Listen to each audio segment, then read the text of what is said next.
আজ আমি এসেছি আমাদের বাগানের বাড়ি। আর দেখতেই পাচ্ছ বাগানের বাড়িটা পুরো ভেঙে একাকার হয়ে গেছে। তো ওটাকে আমরা আবার নামালাম, নামিয়ে এখানে আবার নতুনভাবে এই যে চালা তোলা হয়েছে, তো এখানে আবার একটু এটা আরও আগানো হবে।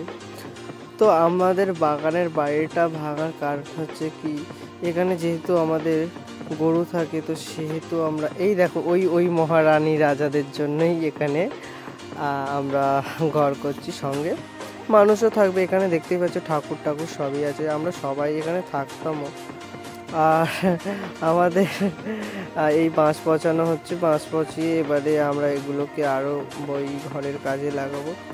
আর ধানের গোলাও আছে, এটা বিচুলির গোলা, যদিও শাপলা ফুল ফুটে রয়েছে। আমি যেহেতু অনেক দিন আসিনি বাগানে, তো সেহেতু আমার দেখা হয় না, তো আজ এসেছি। কেমন লাগলো